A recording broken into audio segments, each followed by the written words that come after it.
Okay, good evening, everybody. Welcome to what's going to be a really engaging and exciting talk. We're extremely grateful that you've taken the time out of your day to come and join us today. I'm going to give some very brief introductions, but I want to start by thanking the Bonkowsky family who are sitting over here, who are extremely generous donors. And Rachel is going to talk with you a little bit about her mother and the wife, the grandmother, and the honorarium of this award. So we're extremely grateful. This is the second year in a row that we've been privileged to be able to do this with your stewardship, so we're very grateful. We could not have put this event together without GPS, which is the UCSD School of Global Policy and Strategy. Donna is sitting right there and has been extremely helpful in putting this together for us. Can you hear me? Okay, perfect. So I want to be really reticent that they've been an incredible shepherd in this process. And the other team member in this player has been the UC Institute for International Conflict and Cooperation. And I'm one of the research directors there, and I co-direct a program on the future of democracy. You're going to shortly meet another one of my colleagues who is a research director in the field of climate. So our thanks are due. We could not be more excited to bring you here today. Last year we had Kenneth Roth, who was the head of Human Rights Watch, and who ended up giving a talk the day after October 6th, so that was a very interesting conversation for those of you who attended. This is an incredibly important conversation. Hi, I didn't get to say hi to you, nice to see you again. Because what could be more pressing in the world right now than issues of climate change? And what could be more pressing right now than issues of national and global security and the future and the fate of democracy? And it's very hard to find people who can bring these two things together. And Sherri, what did you call yourself earlier? The mother of security and climate security. Yeah, so you have the mother of climate security here tonight, and we're very excited to announce that. Very briefly, so you understand the run of show, and then I'm going to hand the mic over to Rachel to introduce her mom. As we'll have approximately 30 minutes for Sherri to give her talk on the threat multiplier, which she's very well known for, and I'm very excited that she's here. There will be books available, hopefully, to be signed later if you'd like to do that. We'll have approximately 30 minutes for Q&A. I'm going to run that Q&A for you, and you can simply raise your hand. But I also invite you, if you don't feel comfortable to do that, we have note cards and pens, and you're welcome to write down your questions and pass them to my colleagues, and I will read them on your behalf if you prefer to be anonymous. Both of those work, and we can roll those together. We'll have a light reception outside afterwards, and otherwise, thank you so much for being here, and I look forward to sharing the mic with Rachel.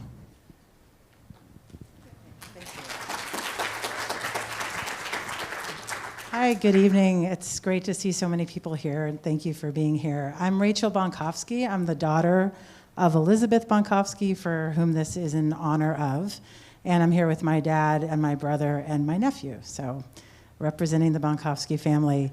Wanted to just say a few words about my mother before we dive into the topic. And it was difficult to decide what to talk about because she would have been really excited about the talk tonight, and she would have been even more, I don't know if excited is the right word, but even more invested in what is going on in our nation tomorrow. So she was a big believer in democracy and in our country. She got her PhD in US history. She went on to become a diplomat for 20 plus years in the Foreign Service, serving across the world, trying to maintain our democratic values and being a watchdog for democracy in other countries. So I wanted to just talk a little bit about that because I think it's pertinent to the talk and to the moment that we find ourselves in.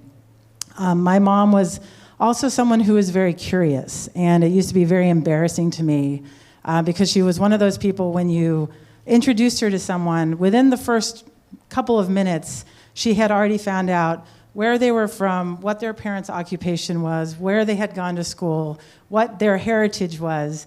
And what it was all about was that she wanted to make connections. And she was very good at that. She was good at it personally, and she brought that into her professional life. And I think as a diplomat, that served her well. And as her career advanced, I got to witness the intersection of her love of democracy and her deep sort of faith in our country and the principles upon which our country is built intersect with her deep care of humans and of people and of the people that she made connections with. When I was in my late teens, early 20s, she was posted in Serbia. She was in Belgrade, and I spent 2 Christmases there. Not the typical place you want to spend your Christmas vacation. But I went there in sort of the mid-90s, just after the Serbo-Croatian War had ended and leading into the conflict in Kosovo. And I've talked a little bit before about her work in humanitarian rights for Kosovo, but there's another memory that stands out to me in her wanting to stand up for democracy and wanting to stand up for people and for humanitarianism. And we were in her apartment, which was part of the embassy compound, and she said, "Rachel, we need to go for a walk." You know, I did not want to go for a walk, and I said no. And she said, no, we're going for a walk. And I said, okay, all right, Mom.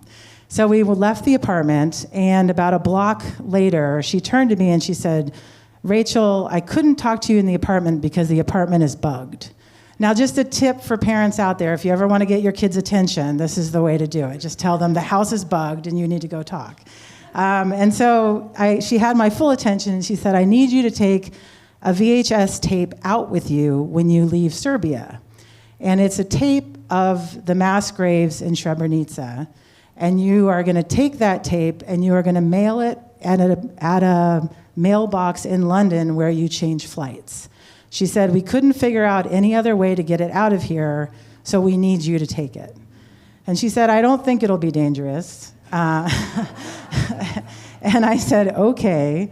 And I took it, and I was not detained in Serbia, and I'm still here to tell the tale. So I mailed the tape.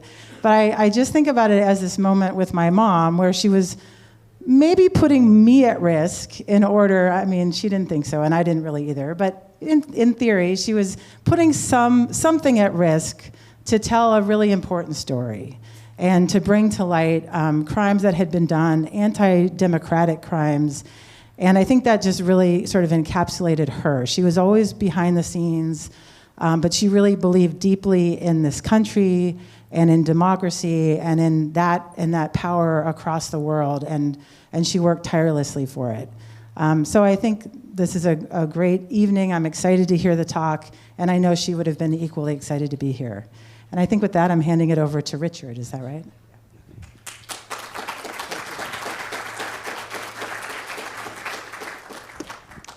All right. Well, thanks very much. I'm Richard Matthew. I direct the Climate Change and Security Program at IGCC, and I'm a professor at UC Irvine. Over lunch today, I was asked when did I first come into contact with Sherri, and I was thinking back to the 1990s. The 1990s in our country was a time of turbulence and change, and also a remarkable amount of optimism. And it's sort of a period when the Cold War had ended, the Soviet Union had fallen apart, and a lively discussion was taking place in our country about the future of security. What were going to be the threats and the vulnerabilities and the opportunities of the future. And I was involved, I was part of a fairly small group of people who at the time were inspired by the science that had been released at the Rio Earth Summit, and started to think about security through the lens of global environmental change. And my time was spent setting up research and policy programs in Canada and Switzerland, and in the United States at the Wilson Center in DC. And the Wilson Center, the people at the Wilson Center were really enthusiastic about this topic. Clinton and Gore had had started their administration identifying global environmental change as one of their priorities, and suggesting that the US would play a leadership role in dealing with these challenges. And at the intersection of environment and security, the name that we heard of most often, and the person we were following, was Sherri Goodman. And so it's an honor to be able to introduce her to you tonight. Her resume is truly remarkable. Her impact and influence, I would say, even more so. And I just want to share a little bit about that. She has a number of degrees, her undergraduate degree from Amherst, as well as an honorary doctorate, law and public policy degrees from Harvard. And she began her career working for RAND and SAIC and working as an attorney in a number of functions. In 1993, she was appointed to become the first Deputy Undersecretary of Defense for Environmental Security by Clinton and Gore. And this put her in charge of a $5 billion budget, initially focused on base cleanup. She'll probably have more to say about this, but expanding into thinking about the military's footprint and the security implications of global environmental change. This was a sort of innovative role and a tremendously influential one here and around the world. When she completed that role, she moved on to work with CNA and became the founder, the co-founder, and the executive director of CNA's Military Review Board. That group has released a series of reports through the 2000s and 2010s on climate change and security. Highly influential, highly impactful reports about how we should be thinking about this topic. Over the course of her career, she has served on and continues to serve on a remarkable array of boards for organizations such as the Atlantic Council and Woods Hole. Her career, her incredible career, has been recognized through a variety of awards. She's received the Department of Defense's Distinguished Public Service Award twice, the EPA's Climate Change Award, and last summer, in June, in The Hague, she was given a Lifetime Achievement Award by the Environmental Peacebuilding Association. I attended that ceremony, and I have to say that it took them about half an hour to read through her lifetime achievements. Truly a remarkable and influential and inspiring career. It is really a great pleasure to introduce to you, I think, a model of distinguished public service in our country, Sherri Goodman.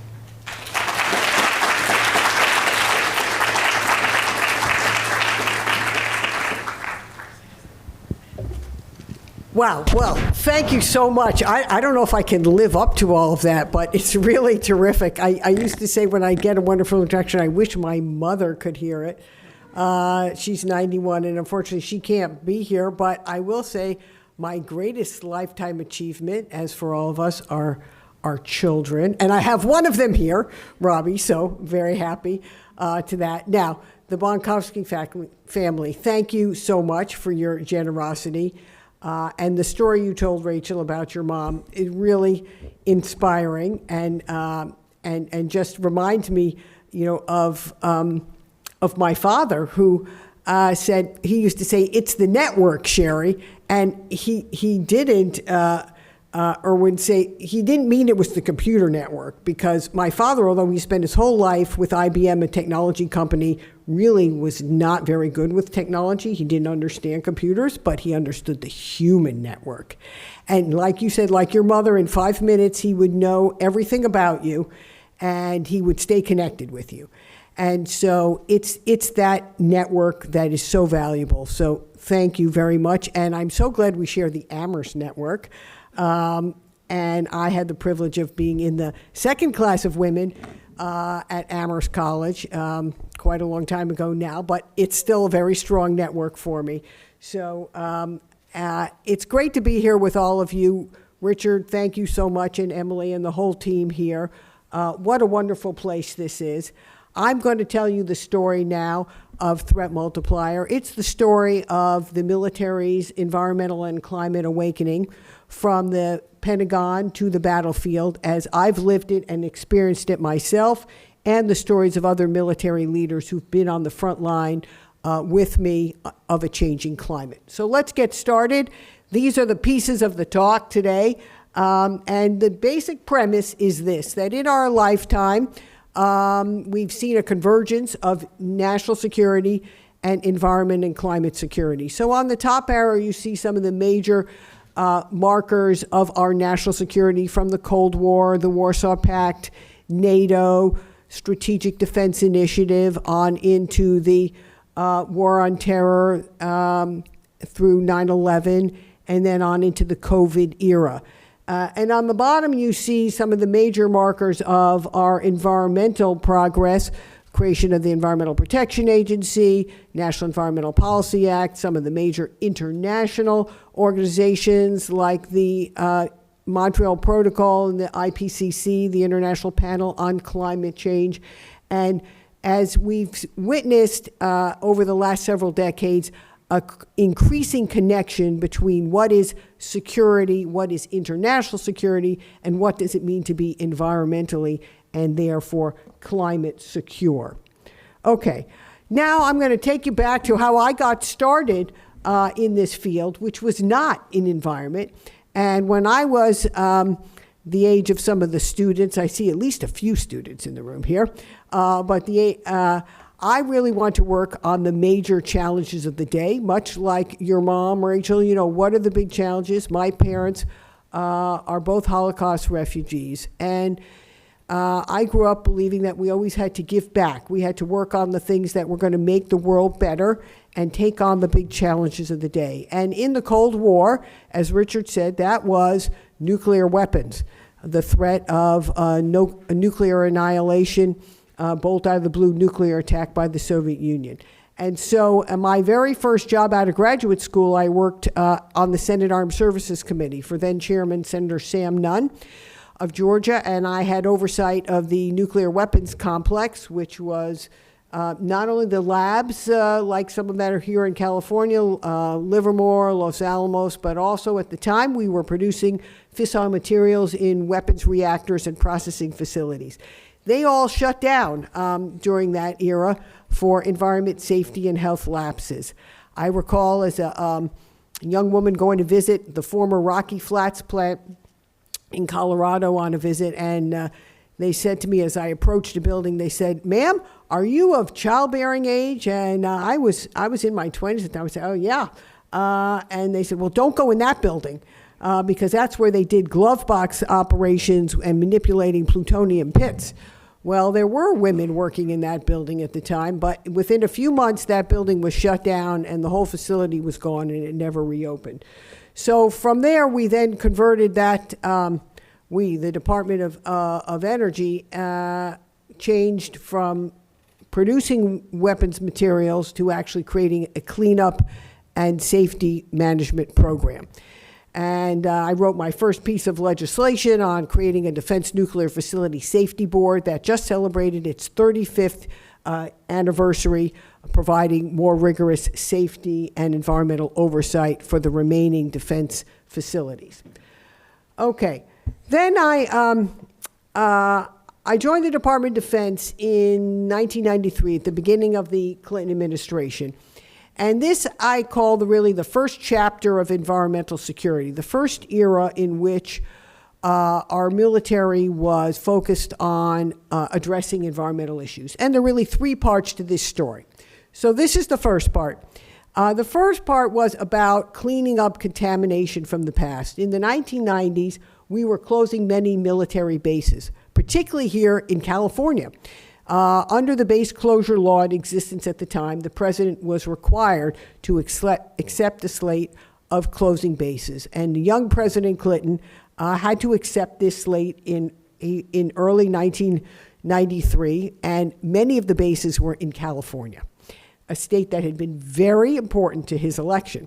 So this was a difficult decision for him, and he wanted to make sure that he could fulfill promises to the communities to have recovered jobs in those communities. Think of Presidio, Miramar is still in operation, Mather Air Force Base in Sacramento, a number of bases here in California and around the country that were closing and then had to be cleaned up.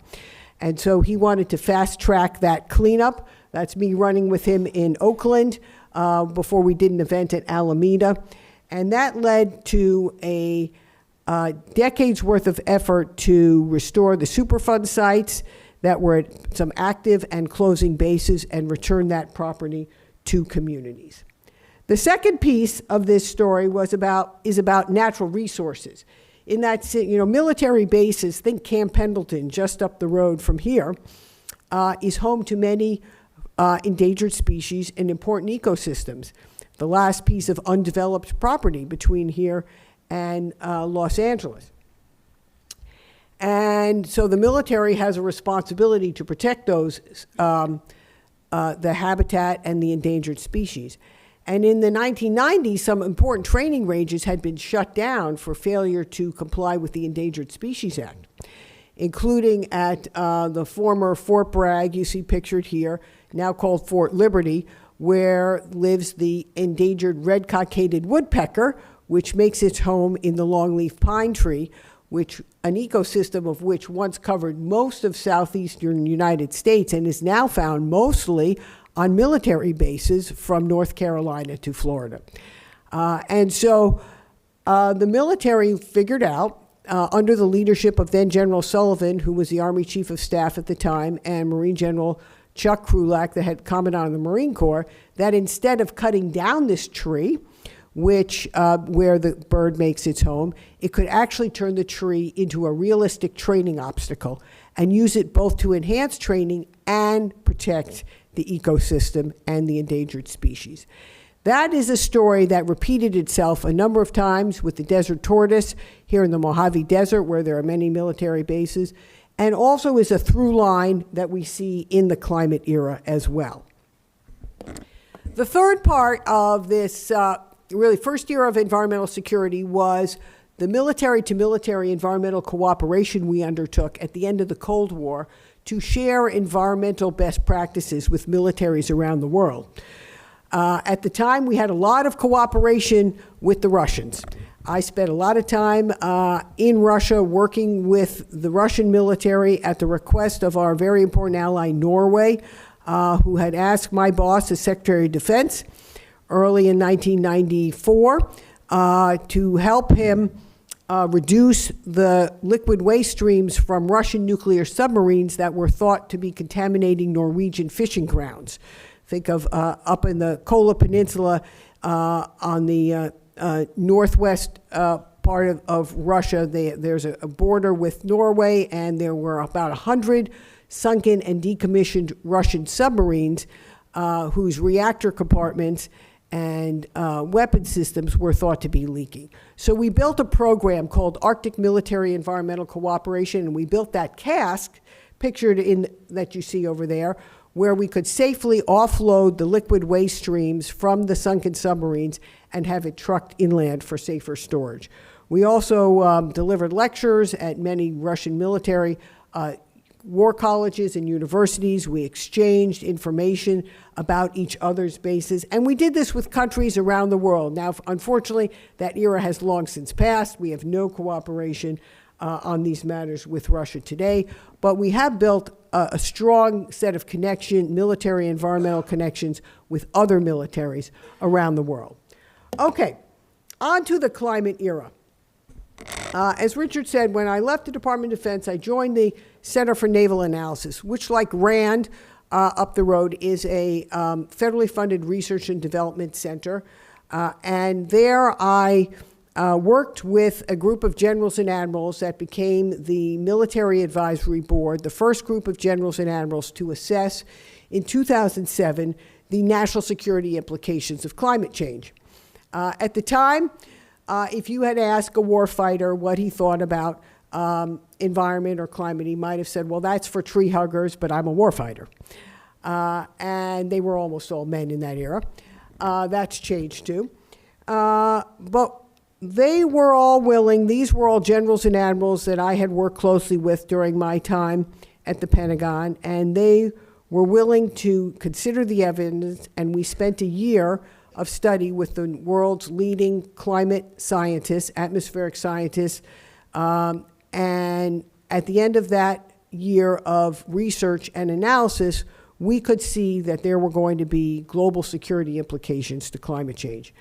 And in 2007, we released this report, National Security and the Threat of Climate Change, where I first coined the term threat multiplier, and that's how we characterize climate change as a threat multiplier for instability in fragile regions of the world. And we predicted that it would even affect us in stable regions.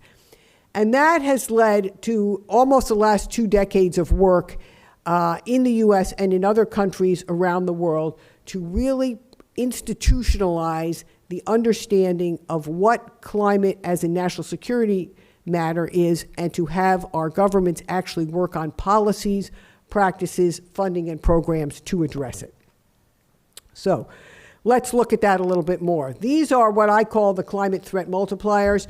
Most of you know them, you experiencing them from the dramatic heat that we've experienced over the last several decades, droughts, fires, sea level rise, flooding, storms, and beyond. Those are the physical perils that we associate with climate risk today. But they also combine with the cascading and compounding risks that we face around the world that lead to the prolonged droughts leading to food insecurity, water scarcity, energy insecurity, increase in disease exposures, and ecosystem degradation. That then feeds into additional risks of instability and conflict and combines with migration, demographic change, inequality and poverty, and the weak governance we see in many places around the world to become a source of increasing instability in our world. Okay, and because we're here in in San Diego in a coastal coastal region, and because I was just at Scripps earlier today, we have to underscore that climate change is also a triple threat for the oceans. You know, our planet is 71% ocean, and our oceans now at some times of the year off Florida are boiling almost. They're so warm, and there are many parameters, there are many ways in which our oceans are deeply affected by a changing climate. Okay, let's look at this through a regional lens now. Take a little walk around the world. This is Admiral James Fogo, submariner. His last job was chief of our U.S. naval forces in Europe. And as a young submariner, he went up to the Arctic and he did what's called an ice pick maneuver. And you could see the submarine breaking through the ice there. And sailors like to go out of the submarine when they get up, break through the ice, and they can go out and put on a Santa hat or a baseball and take some pictures and send it home to the family. You know, these submariners, they're down under the sea for months at a time. So he did that as a young sailor, and then he went back about 20 years later. Now he's in command of the submarine, and he goes back to approximately the same location in the Arctic, but there's not enough ice for him to perform the ice pick maneuver. Now he finds blue water and plastic waste. So that was his experience in a changing Arctic. We also see that the region, it's a whole new region that has opened, an ocean opened in our lifetime, becoming more and more navigable, as you can see from the northern sea route that hugs the Russian coastline, where Putin is trying to convert this into a toll road for transportation, for shipping from ports in Asia to ports in Europe in the future. And meanwhile, China eyes the region as a near Arctic stakeholder. So here you can see temperatures rising 4 times the global average across much of the region. Sea ice is retreating at an increasingly rapid rate, such that there could be ice-free summers in the Arctic within the next decade. And permafrost is also thawing and melting, particularly on the Russian side, the red side on this map here, where there's extensive infrastructure that's at risk of collapse and potential contamination. At the same time, China envisions a polar Silk Road. They've had an Arctic strategy since about 2018. And they are building their capability to operate in this region, learning from the Russians, investing, developing the energy and mineral resources that are along the Russian coastal areas, and in the future have an eye open for the fish that might be available as fishing stocks move towards both poles with warming waters and overfished waters. Okay, let's move to the Middle East and North Africa now. A region that's long been rich in oil but poor in water and even more stressed in climate change. This is General Tom Mittendorp, the former Dutch Chief of Defense and my co-chair on the International Military Council on Climate Security. He's actually written his own book called The Climate General. The Climate General. And when he deployed in Afghanistan, Iraq, and Syria, he experienced increasing water scarcity such that it became what we call a petri dish for terrorism, terrorists taking advantage of water and food-scarce populations. He found that as he further deployed, if he had the opportunity to develop and broker water-sharing arrangements, that could lead to some temporary opportunities for environmental cooperation and provide some modicum of stability, but we see that's been very hard to achieve on a sustainable basis across this region. In the Pacific, the vast Pacific, Admiral Sam Locklear, who was our commander of Pacific Command, declared a few years ago that climate change is the biggest long-term security threat that we face in the Pacific region, as he increasingly deployed our forces to respond to humanitarian assistance and disaster relief because of increasingly strong typhoons racking this region. And then you can see, as you see in this picture here, of the storms affecting and the flooding affecting Bangladesh, a region that's very low-lying coastal region with millions of people at risk that could have to flee further towards India, which has already built a fence to keep Bangladeshis from fleeing over that region. An area that's of growing strategic importance to the U.S. as China seeks to use this region for increasing influence and economic opportunity. Now, within the Pacific Islands, we have a number of Pacific Island nations that are existentially threatened by climate risk. Kiribati in particular, and this is former President Anote Tong, who coined the concept of migration with dignity, recognizing that some of the atolls in Kiribati will have to be, the populations will need to be relocated within our lifetime as they lose fresh water and sea level rise affects them. So he has been working with other nations to find a place, find locations in Australia, in Fiji, in places where populations can relocate. This presents a whole new set of global challenges that some of you students will be taking on as you look at migration and refugees, and how do we preserve the sovereignty and the rights of people who have to relocate from their nations. And I want to share this with you from the new U.S. framework. This is just about 2 weeks old now, the new U.S. framework on climate resilience and security, which is a landmark framework recognized by our National Security Council and our Special Envoy for Climate Change, John Podesta, looking at how do we ensure the stability of states and the resilience of communities in the face of a changing climate. And a lot of this is going to be about better understanding what we call climate variability, the circle in the middle. Today, we have reliable weather predictions out for about a week. And then if you look out, we have climate change, global climate models which tell us what we think, for example, the sea level rise might be in 2100. And that's good for setting our climate targets, but it's not robust enough with enough fidelity to tell us what we need to do in the next few years. So closing that gap between weather and climate prediction is going to be an important area of climate technological development in the next few years.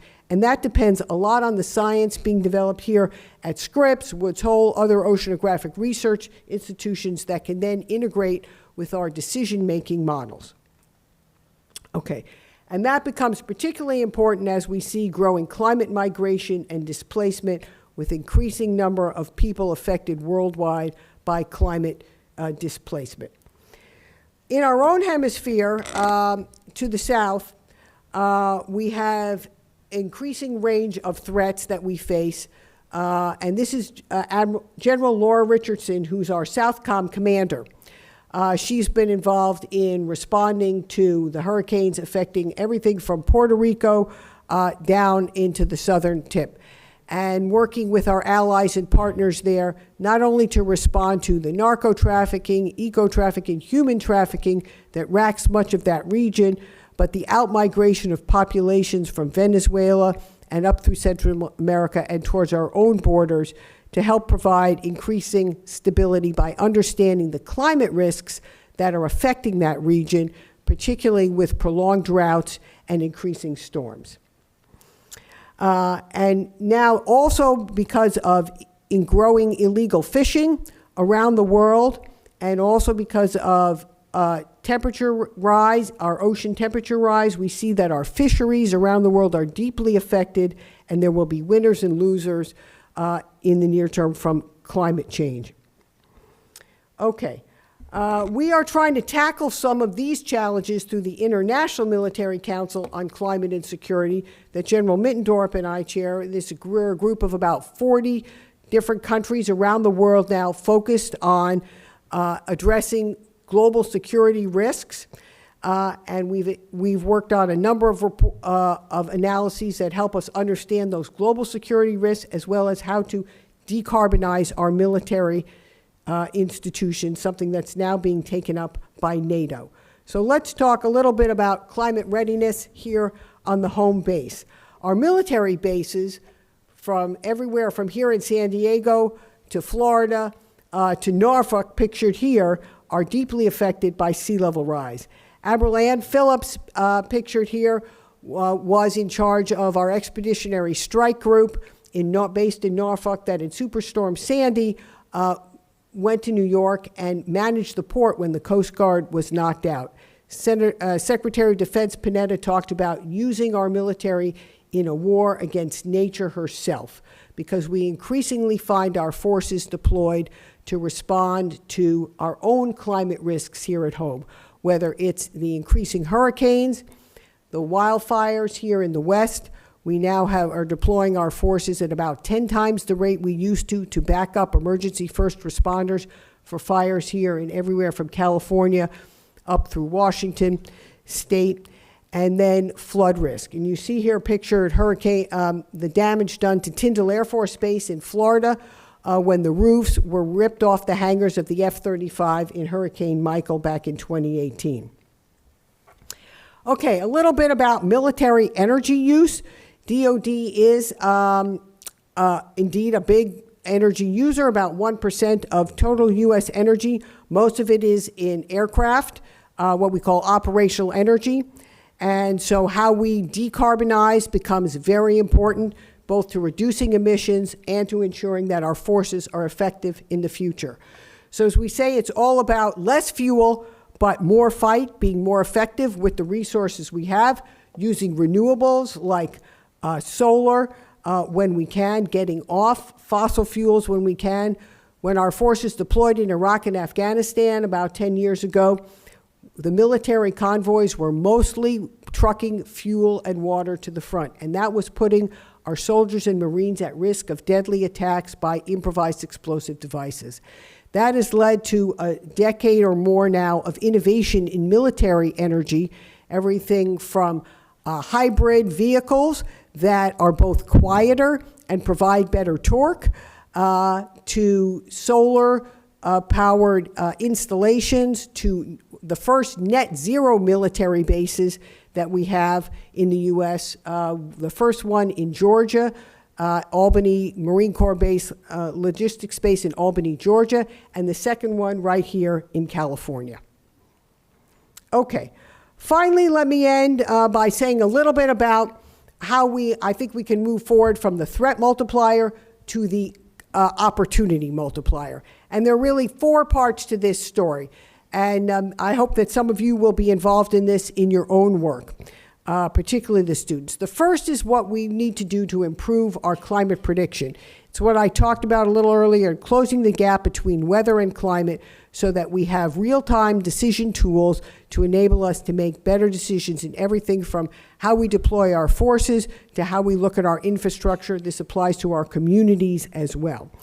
The second is becoming more resilient as a society, managing those risks, the unavoidable impacts of climate change that are unfortunately already baked into our society, the hotter temperatures, the flooding, the sea level rise, and that's by becoming resilient both in our infrastructure and with people. It's all about the people. We have to deploy our troops now in hotter temperatures, and so they're more at risk from heat stress, as are many people living in the urban heat islands that we face today.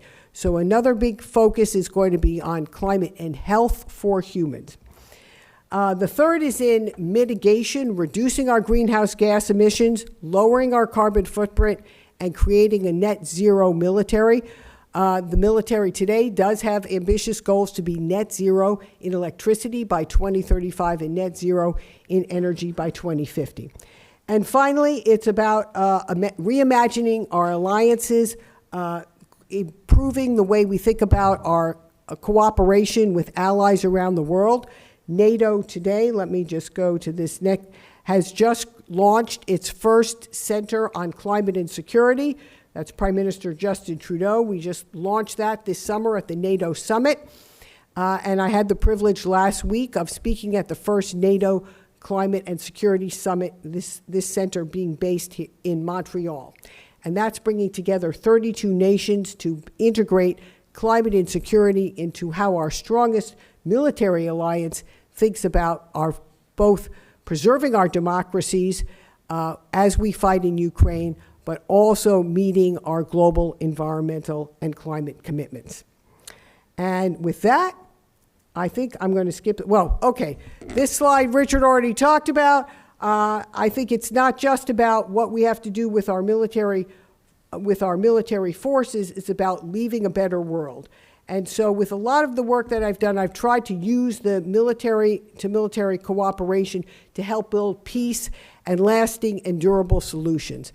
And I feel that that is a way that we can help give back. We call it tikkun olam, repair the world, and also leave a better world for our future, particularly those children sitting here in the room. So thank you with that very much, and I look forward to our discussion. There we go. Thank you so much, Sherri. That was wonderful and very insightful. So this is one of the wonderful things about this type of platform. And again, thank you so much to the Bonkowsky family to make this possible, that we can bring together sons, grandsons. Are you in the computer science department? I can't remember. Yeah, I got it. Okay, I remembered. Faculty members and members from the community and our staff. So we're very glad to have you here, and we're here to have an open conversation and dialogue. So I'd like to invite you to raise your hand if you have any questions you'd like to ask. We'll pass microphones to you. And a friendly reminder that if you prefer to write down your questions on a note card, no problem. We'll make sure that you have those available. You can pass them to the side, and I'll read those for you. So you have a microphone coming to you. And if you would take just 2 seconds to introduce yourself, please. Hi, I'm Mark, and I'm a PhD student in the biomedical science program at UC San Diego. My question is, so a lot of the alliance of people who are now working on climate change, that is now kind of having to be rebuilt because a lot of the people pushing that originally kind of get gutted in the national security. Okay, we're going after all of the kind of the communists, the kind of more liberal elements around the world. We have oil. There's a huge amount of resource exploitation that goes on of like, okay, they're nationalizing the oil grid. We're going to invade the coups. There is a kind of routine of the military being used as a tool for keeping the status quo of we need to exploit our resources. This endless consumption. How is the military now participating in rebuilding that coalition of, okay, now we realize that in doing all of the resource exploitation, we actually do need all those resources, and now we need to rebuild this kind of environmental movement when we've kind of been previously a tool of destabilization. How do we now become a tool of stabilization? I'm not sure I agree with the premise of your question, because I believe that our militaries of democracies, like our own country, where we have civilian control of the military, are a force for providing stability. It's not that we've always done everything environmentally in a sound way. I just shared with you the ways in which we have to clean up contamination and correct practices of the past. We've all had to do that across an industrialized society. I do think that, and a lot of what I did in the 1990s was in the military-to-military environmental cooperation was about helping build trust and cooperation with allies and promote civilian control of the military in the former Soviet states, across much of Latin America at the time, where there were many military juntas just coming into an era, becoming democracies at the time.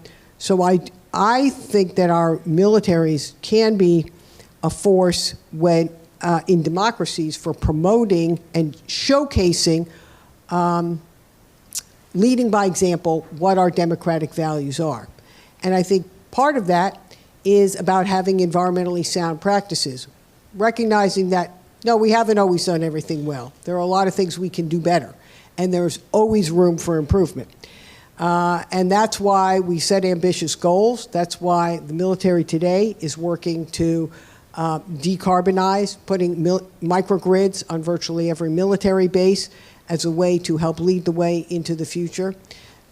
So that's how I think about your question. I do think that we need, in an era where we have many autocracies around the world, it's even more important that we showcase our democratic values through how we operate.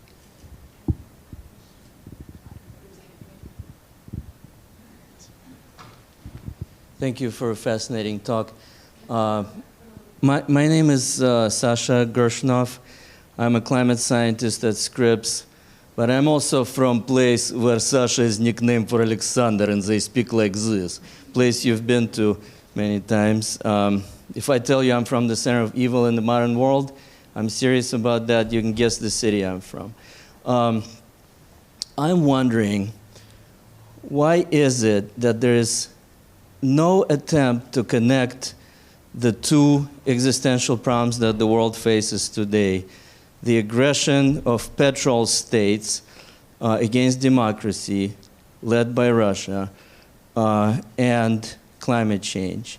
You know, it seems pretty obvious that the war in Ukraine, which is also an aggression against democracy worldwide, or part of it, is financed by fossil fuel profits. There are also other wars for control of fossil fuel resources, like the Iraq War and others.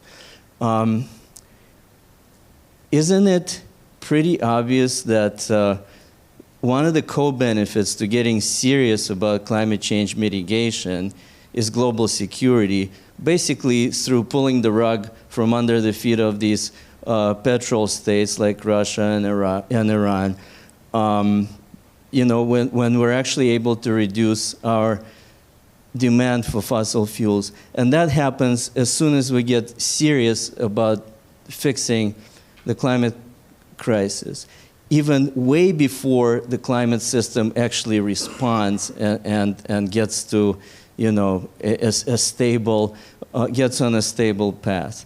Even way before that, we get co-benefits to national security, and there are many other co-benefits, of course. And why is it that we treat these two problems as if they were totally unrelated, and as if the solutions to them were also unrelated? You know, is one side here in our politics saying, oh, you know, let's just, you know, why should the U.S. fix all of the world problems? Let's just build a wall and worry about ourselves. And the other side, unable to explain how these problems and their solutions are related.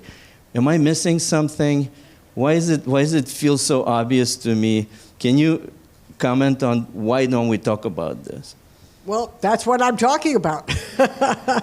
And I do think, you know, it is a good point. We observed back 20 years ago with the Military Advisory Board that, you know, we are, you know, we've been defending countries who arguably, you know, even before the war in Ukraine, you know, make our security situation worse. And it's been an unfortunate fact of our own over-dependence on fossil fuels. And as Senator McCain used to say, Russia is basically a gas station with nuclear weapons. It's a resource economy, and I don't see any signs that is essentially going to change in the near future. So yes, by doubling down, by accelerating into the clean energy future, by recognizing that we have improved security as we move to decarbonize, and I think the Defense Department has finally made that connection in the way it thinks about improved effectiveness, by recognizing that as we move off fossil fuels, we are all better off. But unfortunately, there's a lot of churn in the system. Not everyone agrees with that premise. And in the short term, we still have, you know, a lot of interests that are connected to those energy sources, even in our own country. So I think, and as we approach this election eve, we see how closely divided our own country is.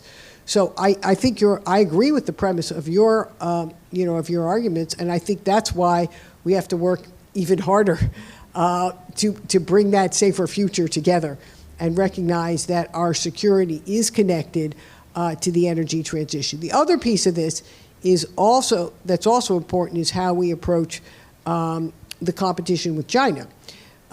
Because in that competition, China is building more solar, more EVs, and more coal-fired power plants than the rest of the world. And so in the clean energy race, the economic, clean energy race, we've got to stay abreast of that. We've invented a lot of those technologies here in our own country, but we haven't always sustained the manufacturing and deployment and the export of those. It's going to be very important that we do that in the future with the advanced energy technologies.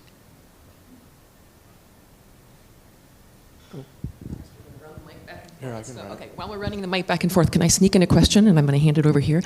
I'm really curious if you could speak a little bit about the role of AI and how that does or does not play into what's happening and what that's going to look like in the future, and if this is beneficial for what we're talking about, or if this is potentially another threat multiplier. Big question. Okay, that's a big topic. I'm not sure I can address all dimensions of it, but the most,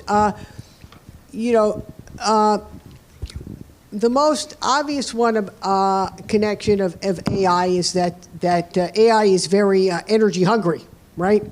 It's a big user, right? And so of energy. And so as energy demand increases, the question is how are we going to, through AI, how are we going to support that? So now what we've seen in the last, really in the last month or so, are proposals to reopen some nuclear power plants in the U.S. I think Microsoft wants to reopen 3 Mile Island. Gates has a plant underway in Wyoming to convert a coal plant to a nuclear power plant. Now, I will say that we are on the cusp of a new generation of advanced nuclear technologies that are much safer. It's not the technology, as I said, it's not your grandmother's nuclear technology. Small modular advanced reactor technologies are indeed much safer with lower waste impact, and we can't meet the climate crisis without deploying more nuclear energy. And in fact, at the climate conference at the COP last year in Dubai, dozens of countries, including the U.S., signed a pledge to triple the deployment of nuclear energy by 2050. The question is, how are we going to meet that demand? We haven't opened a new major nuclear reactor in the U.S. in decades here. We have plans now to open some small modular reactors.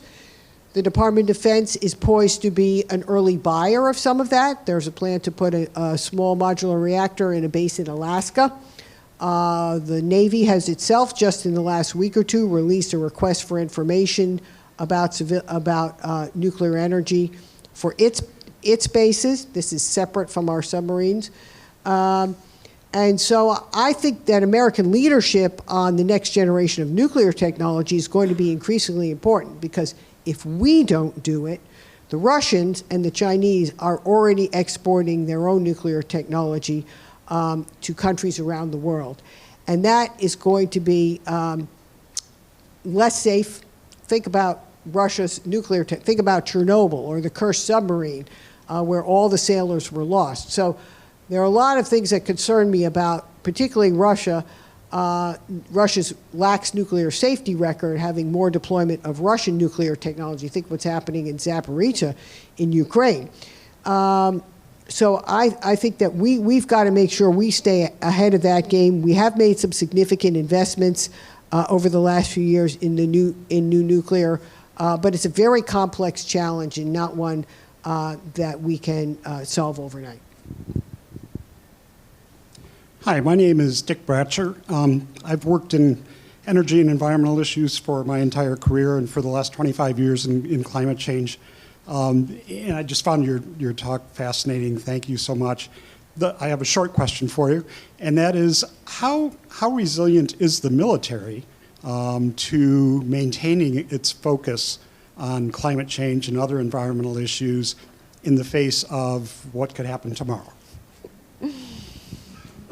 Thank you. That's a good, and it's a tough question, because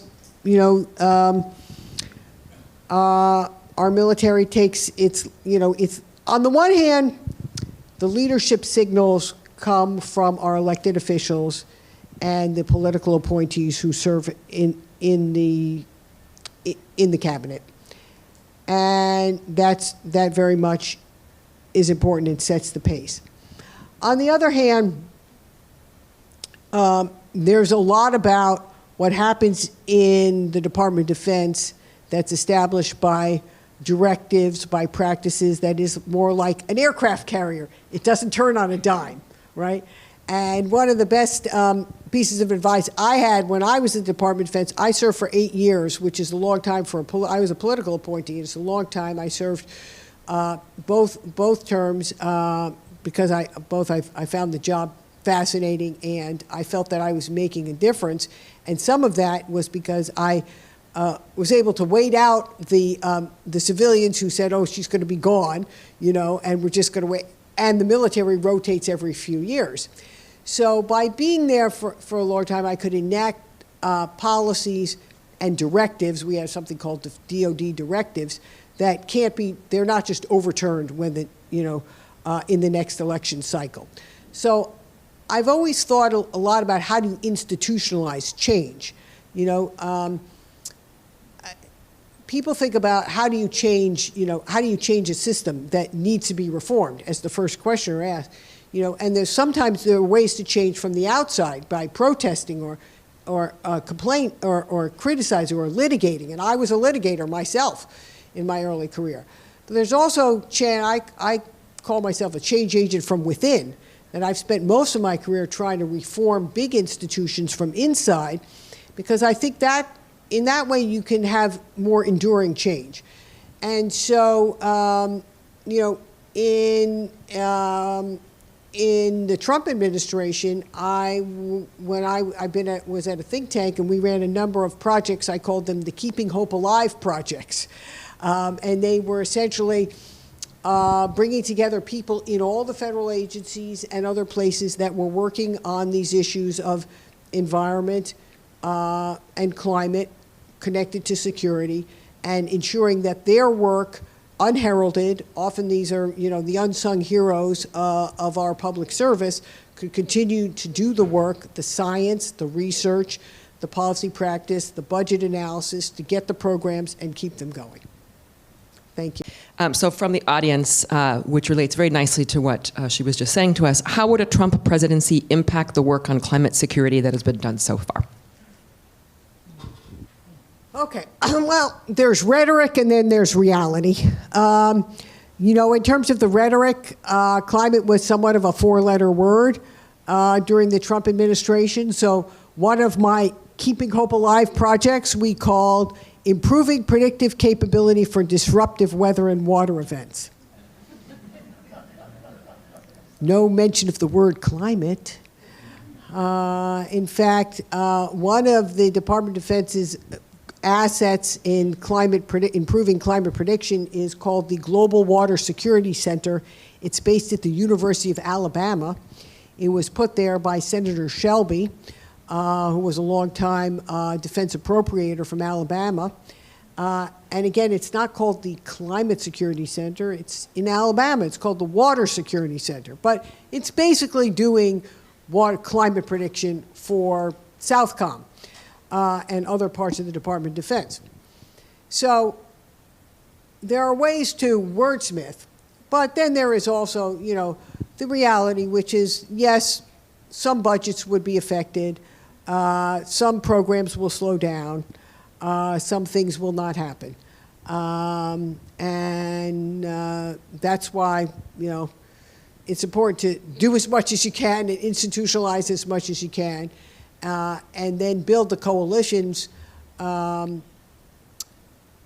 elsewhere that can help address that. I will say that on the annual defense authorization bill, you find some of the most bipartisan climate legislation that you find anywhere in government today. And you say, well, why is that? Why are we passing climate legislation on the defense bill? Well, that's because many of our military bases today are in red states. They're in the South, they're in the West, and every member of Congress wants to keep their military. Nobody wants to lose their military base, right? So if it's going to suffer from flooding, sea level rise, storms, drought, erosion, They want to ensure that those bases can be climate resilient. And they want to protect and ensure the readiness of our troops from heat stress. Already we have more Black Flag days each year. Black Flag days are when the combined heat and humidity is over 95 degrees. It's not safe for troops to train, so that's already affecting the training routines at many of our bases in the South and the West, and also will affect deployments in the future.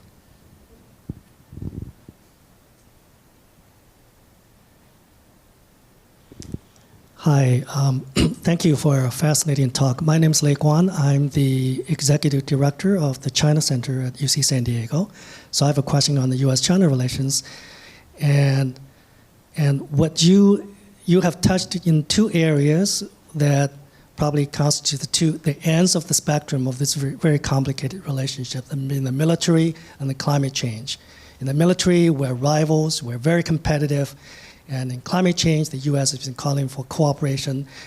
How would you advise Washington to thread needle to both cooperate and to compete?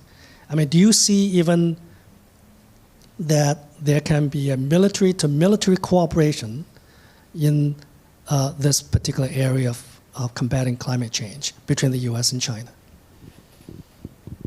Okay, great question. I think we for the foreseeable future, we will be both cooperating and competing with China in different domains. And I'd say this is where we have to be able to walk and chew gum. I mean, we talk about China being the pacing threat for our military force posture today. It's how we structure our forces to be able to counter a potential Chinese invasion in Taiwan or more aggression in the South China Sea.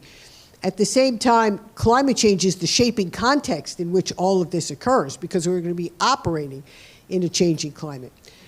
Now, in terms of the meeting overall climate goals and reducing emissions, China and the U.S. as the two largest emitters at global climate agreements in negotiations have to rise to that challenge. Otherwise, we don't have any hope. And India's, not far behind.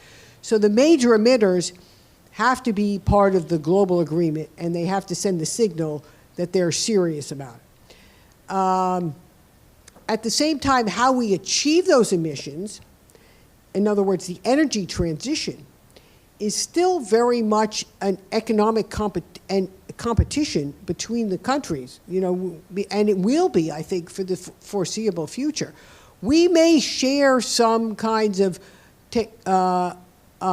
technologies and sources with China, but we're still racing to compete to be the leaders in certain sectors of the energy transition, whether it's now, let's say, solid-state batteries, the next generation batteries, or the next generation nuclear. And so I think we're gonna have to do both. I mean, there's still going to be a major trading partner for us, and we're going to have to get that right, and that's very hard given sort of protectionist instincts in our own country, but also the subsidies and the unfair trading practices that the Chinese continue to have. And I think when we think about our allies and partners, particularly in the Pacific with growing Chinese influence in that region, they are also thinking about how do they use climate risk as a component of their own security cooperation with vulnerable Pacific Island nations. So we, in some ways, have to think about that as we think about what's our security cooperation framework in that region. How are we building that network of strong allies and partners? Of course, we have Australia, Japan, South Korea are anchor allies in that region. But it's not only the major allies in the region. Increasingly, it's countries like Papua New Guinea. It's the small Pacific Island nations. It's Fiji. It's Vietnam and the Philippines. And there, we have to be very sensitive. And not just sensitive isn't probably the right word. We have to be aware that the climate risks that these countries face, and they're all different, are very important economically and to the whole fabric of their society. And so when we think about what we want from a security cooperation standpoint, My argument is we've got to integrate the climate resilience understanding of their needs into our own national strategy. I'm mindful that you have very busy schedules and you all have things to do, including a public reception outside shortly. We have time for at least one more question. Anyone else want to put something on the table? Yes, let me come back to you, sir. Might be able to fit into. We'll see. If we can keep our responses short, we can probably fit into. Ooh, handsome. Good evening. Have the tax cuts that started in the 1980s impacted the nation's ability in terms of our national security? Your thoughts on that? Do we need to raise taxes? That's the gist. Thank you. Well, that's a big question. As it relates to our national security, I think we've continued for the most part to be able to find the resources we need to fund our military and our Defense Department. That's not to say we don't need more. We always need, if you work in the Defense Department, you always need more funding for something. And I never had enough funding for my environmental priorities. And I was in a competition with all the rest of the Defense Department, for getting the funding that I thought I needed. But that's one very sort of parochial view. I think if you look more broadly around at the infrastructure in our own society, you've seen that it's not been that well maintained. Look at our airports compared to some of the airports you see around the world. Look at our rail system. We failed to put in high-speed rail. Look at our roads. Maybe we've done a little better with, but our ports. So I think we haven't kept up as a nation with our public infrastructure. And I think in terms of climate, we're paying for it because it's more vulnerable now to climate shocks. But it's also just the whole fabric of, it eats at the fabric of our own society. Hi, I'm Jim Kaplan. I'm an alum and worked in the aerospace and defense industry. While not necessarily in climate specifically, from an environmental perspective, you've been talking about the terrestrial issues. Can you comment a little bit about space and the problem we're creating, especially in low Earth orbit, because it's environmental and I think it does impact our security as well? Okay. This is a really, interesting question, and I don't, to my knowledge, I don't know how much the challenge. Here's the problem, which is that we're increasingly putting more things in space, as your question implies, in many orbits, and I don't really see much sign of that changing. In fact, we're putting some of the small stats. Are going to provide us a lot more capability to tackle the climate challenge that we need, because we can use, as we get more sophisticated in our and have more civilian space capability to understand changing climate conditions, everything from fires to floods. We will improve our predictive our knowledge base. Our data, the data and observations become vital for improving those decision tools. So the question is, how do you manage, not polluting space, overly polluting space, and getting too much junk, in the atmosphere? I'm not smart enough about space to know the answer to that question, but I do think it's going to be an area of increasing focus in space policy. There's various dimensions of space policy, but I think this is one where, like looking at sort of environmental consequences of war, environmental consequences of space, probably should get more attention in the future. Okay, thank you. That brings us to time. I want to do a few final thank yous and a few announcements. Sherri, thank you so much for this really phenomenal talk. And thanks to all of you in the room for facilitating a very interesting and I think profound conversation on multiple different levels. So thank you. Thank you again to the Bonkowsky family for making this possible. Without your donations and your generous gift, it wouldn't be, and this is very important to the public. Thanks again to GPS, the School of Global Policy and Strategy, and to our amazing staff for making this happen. Couldn't have done it without them. And again, very special thanks to the UC Institute for International Conflict and Cooperation and our amazing staff who are sitting on 2 different locations in the room for which this could never happen. And then, most of all, in addition, thanks to you all for taking the time out of your day to come here, listen, think about these issues, and raise questions. Sherri has some books over here for anyone who might be interested in purchasing one or looking at one or signing one. And then we invite you to enjoy some light refreshments and snacks right outside in the courtyard. So please put your hands together for an overall thank you to all of you. And thank you to my colleague Richard as well for cooperating and making this happen. Thank you all. It's been a pleasure.